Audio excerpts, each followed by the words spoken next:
আসসালামু আলাইকুম। Tasty cooking ল্যান্ডে সবাইকে সুস্বাগত। আজকে আমি আপনাদের সাথে শেয়ার করব একদম সহজ উপায়ে এবং ঘরোয়া উপায়ে মাছ ও কুমড়া দিয়ে বিরান তরকারি। চলুন তাহলে ঘরোয়া উপায়ে আপনাদের সাথে রেসিপিটা শেয়ার করা যাক। আমি প্রথমেই মাছগুলো ভালোভাবে ধুয়ে এখানে একটি পাত্রে পানিগুলো সরিয়ে নিলাম। তারপর হলুদ এবং লবণ দিয়ে ভালোভাবে মেখে নিয়েছি। হলুদ লবণ মেখে নেওয়ার পর আমি একটি কড়াই বসাই দেই। কড়াইটা বসানোর পর কড়াইয়া গরম হওয়ার পর এখানে আমি তেল দিয়ে দেই। এখানে তেলটা গরম হওয়ার পর তারপর মাছগুলো দিয়ে দিব এক এক করে। কড়াইটা একটু গরম হওয়ার পর দিতে হবে। তারপর আমি এক এক করে সবগুলো মাছ দিয়ে দিলাম।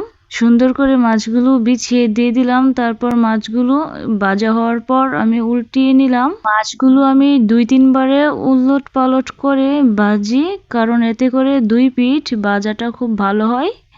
অপর পিঠ হালকা ভাজি হলে আমি উলট করে দেই, তারপর আবার আরেক পাশ ভেজে নেই। এইভাবে মাছগুলো আমি সুন্দর করে বারবার করে 2-3 বার করে ভেজে নিয়েছি। এখন মাছগুলো ভাজা শেষ প্রায়। আপনারা এমনভাবে মাছগুলো ভেজে নেবেন, কারণ মাছগুলো ভালোভাবে ভাজা না হলে তরকারি খেতেও কিন্তু ঠিক তেমন একটা স্বাদ হয় না। তাই মাছগুলোকে একটু মিডিয়াম জালে, যাতে পুড়ে না যায় সেভাবে আলতো করে ভেজে নিলাম। মাছগুলো এখন উঠিয়ে নিচ্ছি সবগুলো এক এক করে।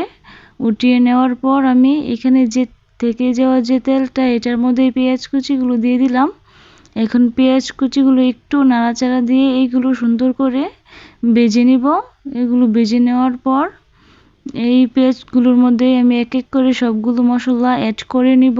পেঁয়াজগুলো ভেজে যাওয়ার পর এখানে আমি দিয়ে দিলাম লবণ, ধনিয়া গুঁড়ো, মরিচের গুঁড়ো এবং হলুদের গুঁড়ো।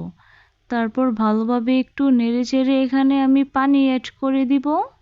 এতে করে মশলার যে ঘ্রাণটা আছে এটা চলে যাবে। এটি হওয়ার পর তারপর আমি এখানে কুমড়াগুলো দিয়ে দিলাম। তারপর একটু ভালোভাবে নেড়েচেড়ে কুমড়াগুলোর সাথে মশলাটা অ্যাড করে নিব। ভালোভাবে অ্যাড করে নিয়ে আমি ঢেকে দিব ঢাকনা দিয়ে। ঢেকে দেওয়ার পর এখান থেকে অনেকটা পানি উঠবে। তারপর আর একটু ভালোভাবে নাড়াচাড়া দিয়ে নিব।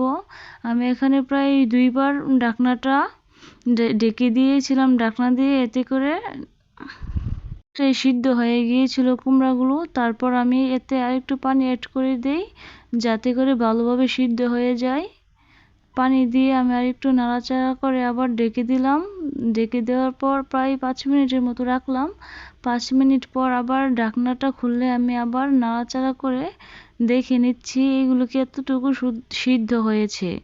তারপর একটু ভালোভাবে নাড়াচাড়া দিয়ে আবার একটু ঝোল অ্যাড করে দিলাম পানি। তারপর মাছগুলো দিয়ে দিলাম। মাছগুলো দিয়ে দেওয়ার পর সবগুলো মাছ একটু ছড়িয়ে ছিটিয়ে নিলাম। নেওয়ার পর দেখে নিবেন এখানে ঝোলের পরিমাণটা ঠিক আছে কিনা। এখানে আরেকটু ঝোল শুকিয়ে যাবে, সেই জন্য আমি একটু বেশি রাখলাম।